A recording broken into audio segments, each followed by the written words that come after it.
Start करने से पहले आपको बताना चाहूँगा कि हम लोगों का पीटी क्रैश कोर्स स्टार्ट हो चुका है, जिसके अंदर हम लोगों आपको NCERT topic wise previous year questions, India year book, economic survey, reports और सर्वे, अदर रिपोर्ट्स और सर्वेज, 1 ईयर करंट अफेयर्स, सी सेट के अंदर मैथ्स, इंग्लिश, रीजनिंग और इंग्लिश कॉम्प्रिहेंसिव, और इसके साथ साथ जितना भी पोर्शन आप लोगों को पीटी के लिए इम्पॉर्टेंट है वो सारा करवाएंगे। साथ में आपको टेस्ट सीरीज अवेलेबल करवाएंगे, जो कि पूरा 100 टेस्ट आपको अवेलेबल करवाकर पीटी के सक्सेस को श्योर करवाएंगे।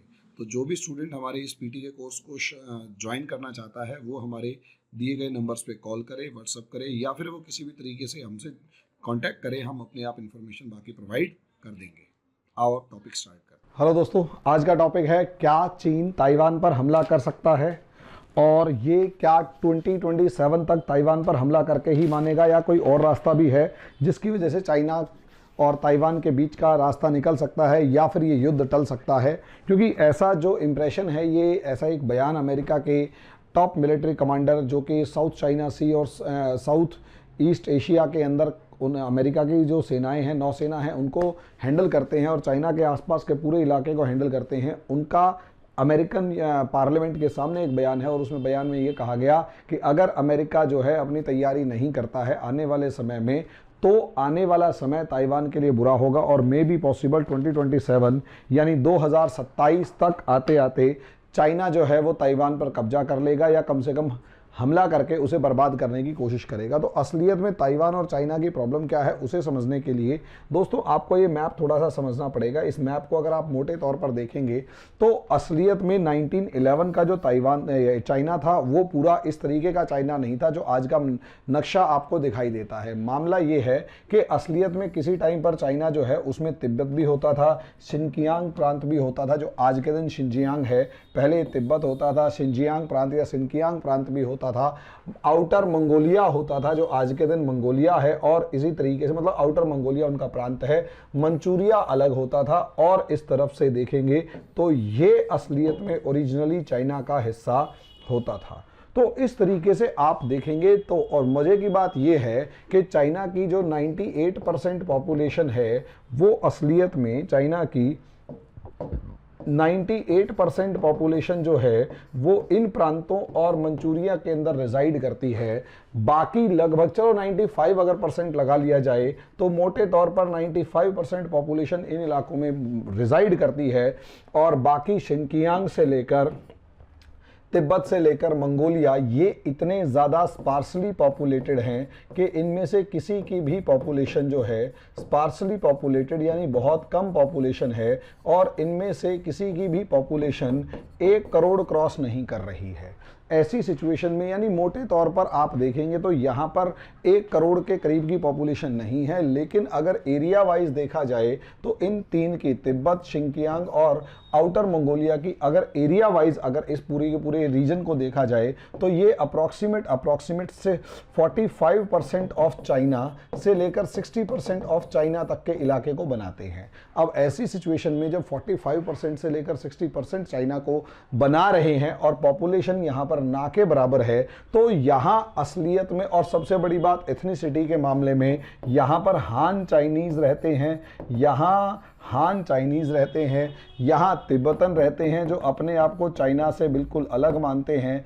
इधर की तरफ जो हैं वो तुर्क, कजाक और उइगुर्स मान लीजिए, उइगुर्स रहते हैं जो एक तरीके का तुर्क, एक तरीके से तुर्क ही हैं, और यहाँ पर ये आउटर मंगोलिया के अंदर मंगोल रहते हैं। अगर आप इन सबको उठाकर देखेंगे तो ये सारे के सारे कहीं ना कहीं हान चाइनीज से बिल्कुल डिफरेंट है। दोनों की रेस, सबकी एथनिसिटी इनसे डिफरेंट है, लेकिन हान चाइनीज पॉपुलेशन वाइज ज़्यादा हैं, लेकिन उनके पास रिसोर्सेज कम हैं, और यहाँ इन रीजन्स में रिसोर्सेज ज़्यादा हैं और पॉपुलेशन कम है।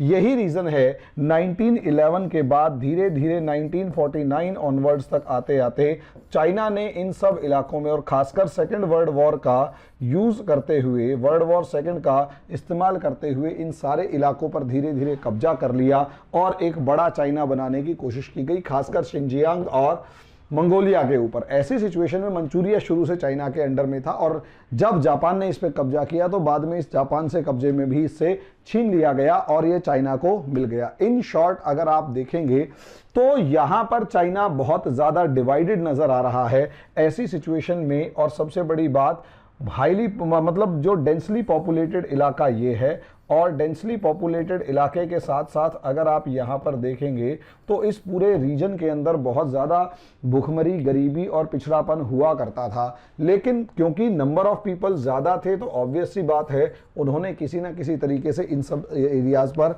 कब्जा जमाए रखने की पूरी कोशिश करी और यहीं से चाइना इस तरीके का एक बहुत बड़ा एक्सपेंडेड फॉर्म में चाइना शुरू हो गया, बन गया।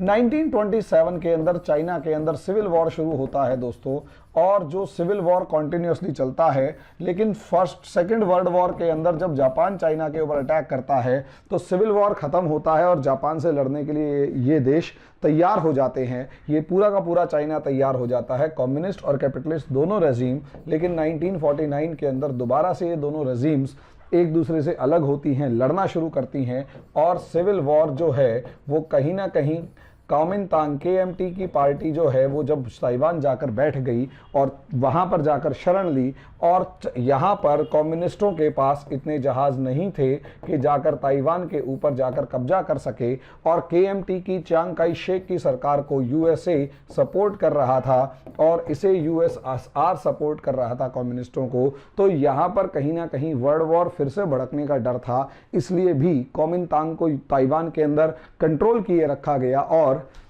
USSR के लीडरशिप में या डोमिनेंस में या यूं कहें कि गाइडेंस के अंदर कम्युनिस्ट सरकार जो है वो चाइना के अंदर एस्टेब्लिश हो गई।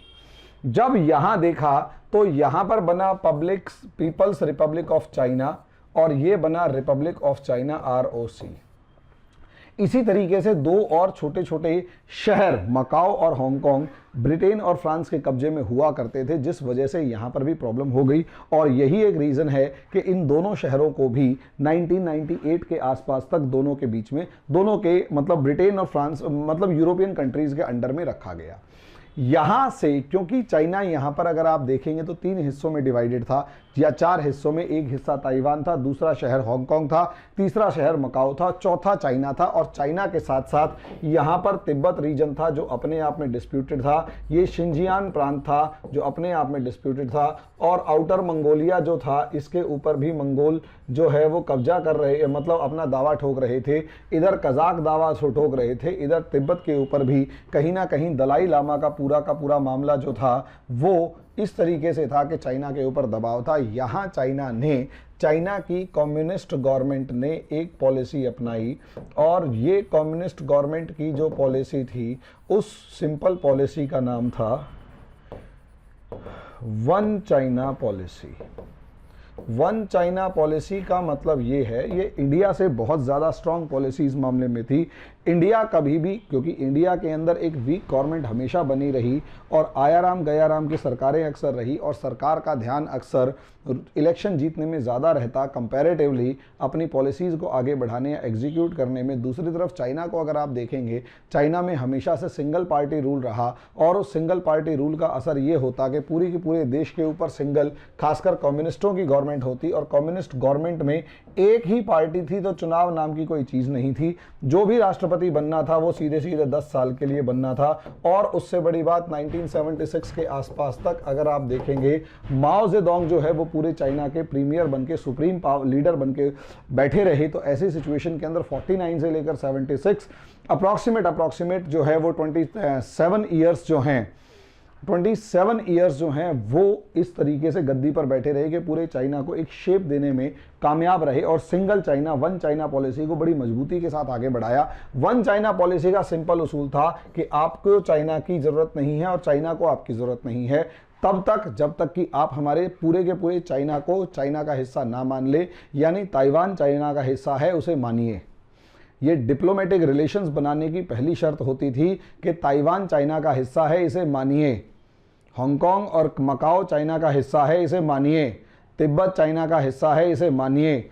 और उइगुर मुस्लिम्स वाला जो शिनजियांग है और इनर मंगोलिया, आउटर मंगोलिया है, ये भी चाइना का हिस्सा है। और इनमें से किसी भी मामले में आप किसी भी तरीके का डिस्प्यूट क्रिएट नहीं करते तो आपके चाइना के साथ डिप्लोमेटिक रिलेशंस हैं, वरना नहीं है। वहीं दूसरी तरफ अगर आप इंडिया को देखेंगे तो इंडिया हमेशा ये समझाने की कोशिश करता था कि हमें आपसे डिप्लोमेटिक रिलेशन रखने में कोई प्रॉब्लम नहीं है, लेकिन प्लीज़ आप हमारे कश्मीर को, आप कश्मीर के मामले में हमें रिकग्निशन दे दीजिए। सोचकर देखिए, इंडिया भीख मांगता था कि रिकग्निशन दे दीजिए, चाइना भीख नहीं मांगता था, खुल के कहता था तुमसे रिलेशन रखने की हमें ज़रूरत नहीं है, हमारे वन चाइना पॉलिसी को मानो वरना अच्छा नहीं होगा। यहाँ तक कि सोचकर देखिए, यूएसए को भी इसने मजबूर कर दिया, यूनाइटेड स्टेट्स ऑफ अमेरिका को 1960s के अंदर, बल्कि 67, 69 के अंदर मजबूर कर दिया कि भाई किसी भी तरीके से, क्योंकि यूएसए को चाइना की मार्केट का लालच दिया गया और चाइना की मार्केट के लालच की वजह से यूएसए ने अपनी केएमटी वाली पॉलिसी या फिर यूं कहें कि ताइवान वाली पॉलिसी को पीछे छोड़ते हुए वन चाइना पॉलिसी को एक्सेप्ट किया और एक्सेप्ट करने के बाद ही यूएसए को चाइना में एंट्री मिली थी। और 1972 के अंदर निक्सन जो है वो अमेरिका की यात्रा के ऊपर गए और वहां पर पांडा पॉलिसी दिखाई गई। सोचकर देखिए, यहाँ चाइना की फॉरेन पॉलिसी की स्ट्रेंथ दिखाई देती है, ताकत दिखाई देती है, जिसके अंदर चाइना जो है पूरी ताकत के साथ खड़े होकर ये कह रहा है कि भाई मेरी वन चाइना पॉलिसी को मानिए। और यकीन मानिए, इस वन चाइना पॉलिसी के ऊपर इतनी मजबूती के साथ जिस तरीके से चाइना खड़ा हुआ था, अमेरिका क्या दुनिया के सभी देशों को मानना पड़ा। और यहाँ तक कि यूनाइटेड किंगडम को भी हांगकांग, मकाओ जो है 1998 में चीन के हवाले करने पड़े। सोचकर देखिए, हांगकांग, मकाओ जो कि ब्रिटेन के कब्जे में थे, अब ब्रिटेन उसका एडमिनिस्ट्रेशन देखता था, उनको भी दोनों को चीन के हवाले कर दिया। और चीन ने उसको वादा किया हांगकांग और मकाओ को कि 2 स्टेट सिस्टम चलाएगा, 1 कंट्री 2 स्टेट्स की बात अगर करी गई, उसका मतलब ये था कि 2050 के आसपास तक या 2048 के आसपास तक यहाँ पर डेमोक्रेटिक सेटअप होगा, डेमोक्रेटिक सिस्टम होगा, कोई प्रॉब्लम नहीं होगी चाइना के, बस तुम ये कहना शुरू कर दो चाइना है। शी जिनपिंग ने उस वादे को तोड़ दिया। लेकिन अभी समझिए, यहाँ पर हांगकांग और मकाओ को तो इसने अपने साथ मिला लिया, लेकिन एक बड़ा हिस्सा ताइवान अभी भी चाइना से दूर था। अब असलियत में वन चाइना पॉलिसी और सब चीज़ें जो हैं वो रिपब्लिक ऑफ चाइना यानी चांग काई शेक वाला जो यूएसए के सपोर्ट से बना हुआ चाइना था वो था। लेकिन क्योंकि अगर आप यहाँ पर देखते हैं दोस्तों, तो यहाँ पर आपको हांगकांग के मामले में ये हांगकांग प्रोटेस्ट नज़र आएंगे। और ये हांगकांग प्रोटेस्ट इतने ज़बरदस्त लेवल पर थे कि असलियत में पूरी दुनिया के सामने चाइना की जो वन चाइना पॉलिसी थी उसको एक थ्रेट लगने लग गया। वन चाइना पॉलिसी का जो है थ्रेट लगने लग गया कि हांगकांग के लोग ही चाइना को अब मानने से मना कर रहे हैं। और जिस तरीके से यहाँ सड़कों के ऊपर प्रोटेस्ट चला और मंथ्स लगातार, महीनों तक लगातार प्रोटेस्ट चला, और जो यंग ब्लड से लेकर ओल्ड ब्लड तक जितने भी लोग थे, एल्डरली पीपल थे, वो सारे के सारे जो हैं वो उस प्रोटेस्ट में शामिल होते हैं। देख सकते हैं यहाँ पर मैंने जानबूझकर एक वयोवृद्ध महिला यानी एक एल्डरली वुमेन की फ़ोटो लगाई है जो इस तरीके से प्रोटेस्ट के अंदर शामिल है। और जिस तरीके से चाइना की पुलिस ने यहाँ ब्रुटैलिटी दिखाई वो भी आपको यहाँ पर दिखाने की कोशिश की गई है। तो असलियत में एक्सपोज्ड चाइना, अब इसने क्या किया, चाइना को एक्सपोज कर दिया। और इसी वजह से ताइवान जैसा देश जो शायद चाइना के कंट्रोल में जाने के बारे में सोच रहा था, अब उसने सोचना भी बंद कर दिया, क्योंकि चाइना ने वादा खिलाफी हांगकांग के अंदर करी। और उसका नतीजा ये हुआ कि ताइवान के अंदर एंटी चाइना सेंटिमेंट्स जो हैं वो आगे बढ़ने लग गए। और जो एंटी चाइना सेंटिमेंट्स जब ताइवान के अंदर आगे बढ़ने लगे, किसी टाइम पर ताइवान जब बना तो केएमटी, कुओमिंतांग पार्टी जो थी, ये एक डिप्लोमेटिक और नेशनलिस्ट पार्टी हुआ करती थी। और दूसरी तरफ ये जो थे माओ जेडोंग जी, ये कम्युनिस्ट हुआ करते थे। और ये कहीं ना कहीं दोनों के बीच में सिविल वॉर का एक मामला आया था। अब ऐसी सिचुएशन में जब यहाँ सिविल वॉर हुआ तो कहीं ना कहीं शुरुआत के अंदर तो ऑब्वियस सी बात है दोनों देशों के अंदर मामला चलता रहा। लेकिन 1991 आते आते 92 आते आते दोनों देशों के बीच में कहीं ना कहीं फ्रेंडली रिलेशंस इस्टेब्लिश होने शुरू हो गए। क्योंकि एक तरफ ताइवान जो था वो बहुत ज़बरदस्त लेवल पर प्रोग्रेस कर रहा था और कहीं ना कहीं दूसरी तरफ चाइना ने भी प्रोग्रेस करना शुरू कर दिया था और 1990s के अंदर तो चाइना की भी डबल डिजिट ग्रोथ दिखाई देनी शुरू हो गई थी। अब ऐसी सिचुएशन में ना तो ताइवान के कैपिटलिस्ट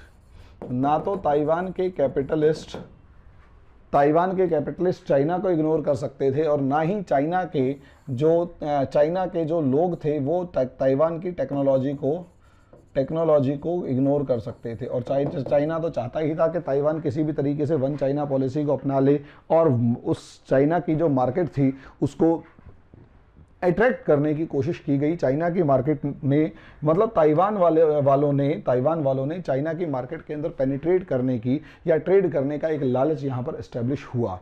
लेकिन जैसे ही 1998 के मतलब 2015 के बाद से हांगकांग का हाल होना शुरू हुआ और हांगकांग की पावर्स को कट करने की तैयारी की गई, तो ताइवान के अंदर एंटी चाइना सेंटिमेंट्स जो हैं वो डेवलप होने शुरू हो गए। और जैसे ही ताइवान के अंदर एंटी चाइना सेंटिमेंट्स डेवलप होने शुरू हुए, यहाँ पर साई इंग वेन नाम की राष्ट्रपति बनती हैं और ये सिर्फ इस मामले में आई कि we said no to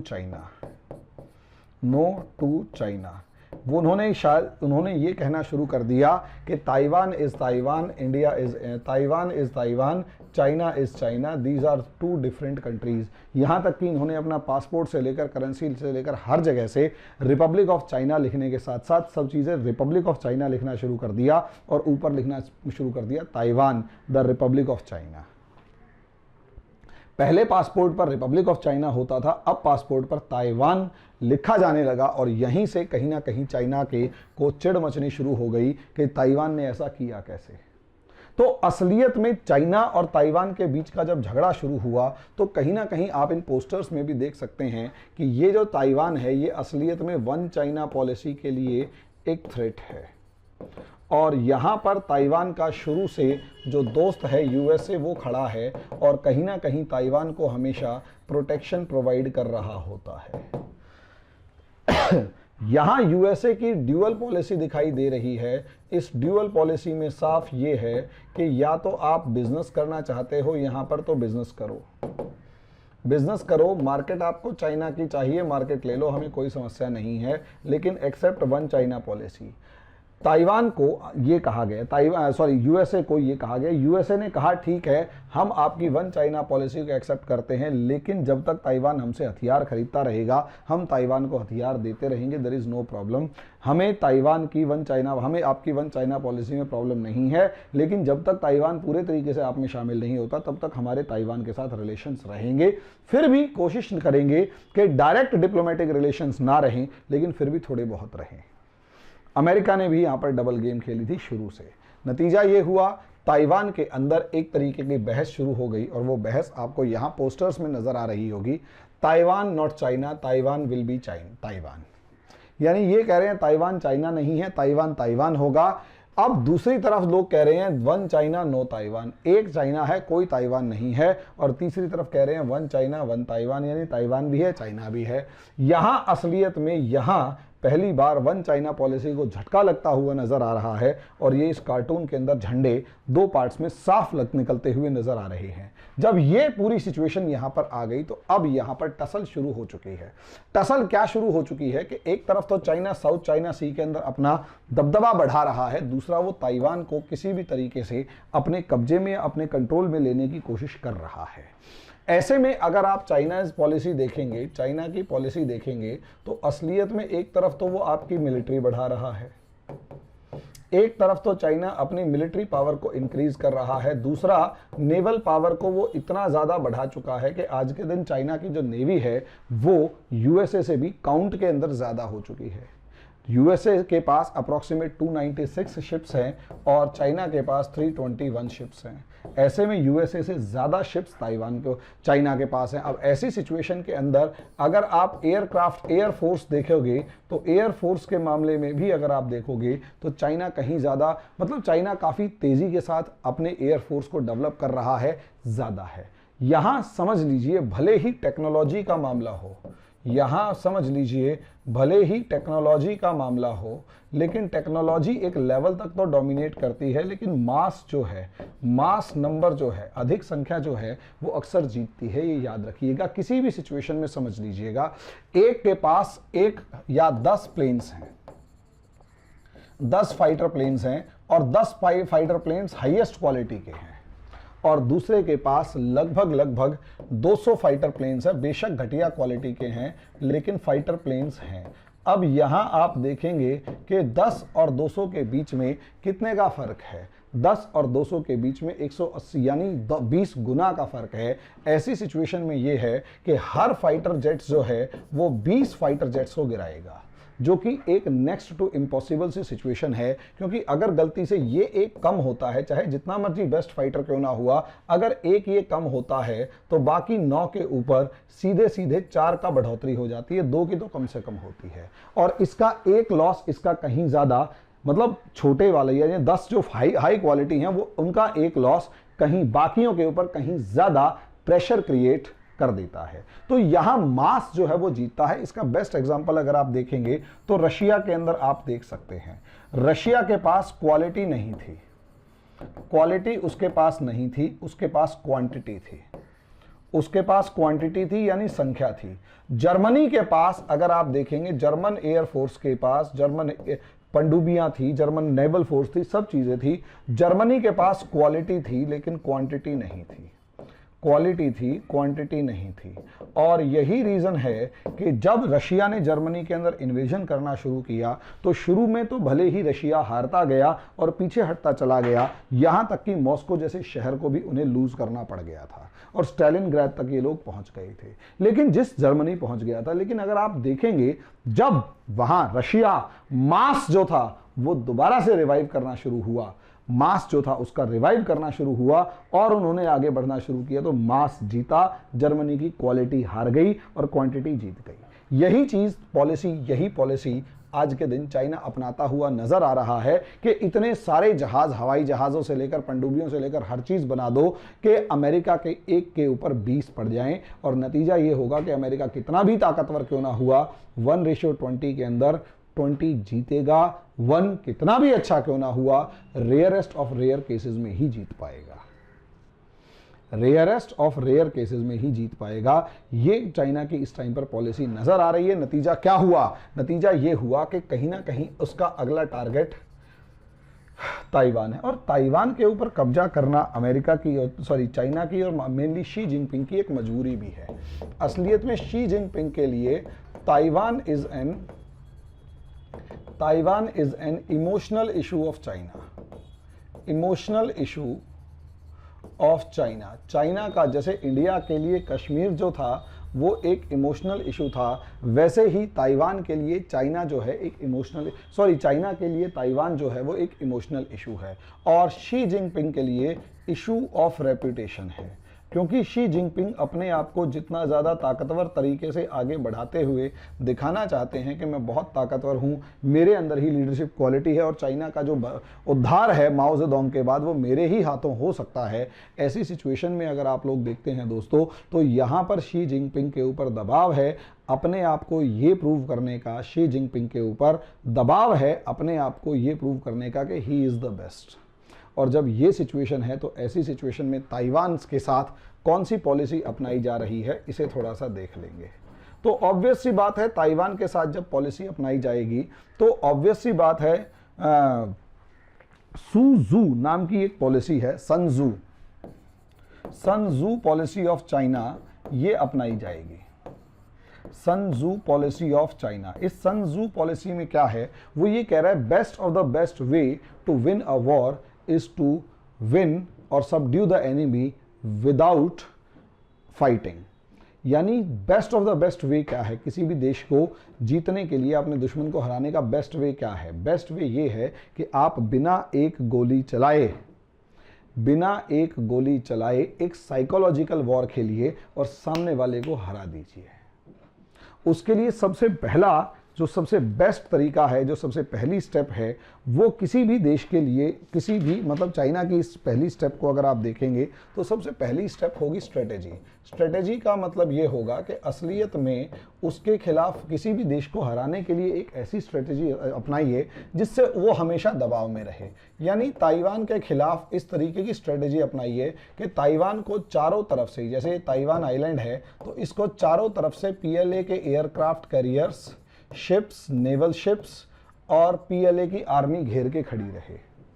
PLA की आर्मी घेर के खड़ी रहे और ताइवान हमेशा घेर के इसमें फंसा रहे, बाहर निकलने की हिम्मत ना कर पाए। ऐसी सिचुएशन में अगर स्ट्रेटेजी आपकी कामयाब हो जाती है बहुत बढ़िया, वरना दूसरा पार्ट है डिप्लोमेसी।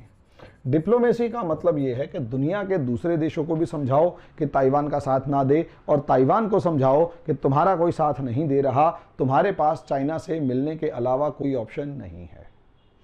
सोच कर देखिए, गजब पॉलिसी है।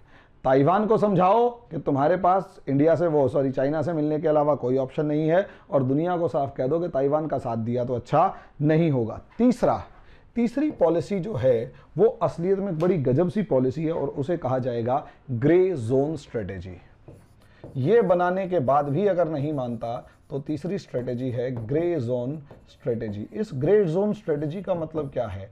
ग्रे जोन स्ट्रेटेजी का मतलब यह है कि जब आप सामने वाले पर दबाव बना दो तो दबाव बनाने के बाद उसको जानबूझकर सिर्फ डराओ और इस हद तक डराओ कि लड़ाई तो, वॉर तो शुरू ना हो, लेकिन एक लिमिटेड पीरियड तक उसके ऊपर प्रेशर क्रिएट करे रखो और उस पर प्रेशर बनाए रखो। जैसे क्या करो, एकदम से उसके अंदर क्या होगा, dispatch military aircrafts and ships to harass Taiwan. समझे? Harass Taiwan. हैरस मीन्स क्या होगा कि आप ताइवान को ज्यादा से ज्यादा हैरेसमेंट करो, ज्यादा से ज्यादा उस पर दबाव डालो, ज्यादा से ज्यादा उसको डिस्टेबलाइज करो, उसके ऊपर मानसिक। तभी आप देखोगे हर दूसरे चौथे दिन आपको नजर आएगा कि चाइनीज एयरक्राफ्ट जो हैं, फाइटर जेट्स जो हैं, वो ताइवान की टेरिटरी में घुस जाते हैं। ताइवान सोच रहा होता है क्या करें। चाइनीज एयरक्राफ्ट जो हैं वो ताइवान के टेरिटरी में घुस गए, ताइवान कुछ कर नहीं पाता। उसके बाद एकदम से उसके शिप्स अंदर घुस जाते हैं, कभी नेवल बेस अंदर घुस जाता है, कभी सी ब्लॉकेड कर दिया जाता है। ब्लॉकेड का मतलब ये होता है कि ताइवान अपने आप में, उसके पास बहुत सारे आइलैंड्स हैं और ताइवान को उसके आइलैंड्स तक ही जाने के लिए रोक दो। यानी ताइवान अपने मेन आइलैंड से दूसरे आइलैंड पे ना जाए, बीच में चाइनीज मिलिट्री खड़ी हुई है, चाइनीज नेवल फोर्स खड़ी हुई है। नतीजा क्या होगा? ताइवान जो है एक प्रेशर में रहेगा और उसी प्रेशर का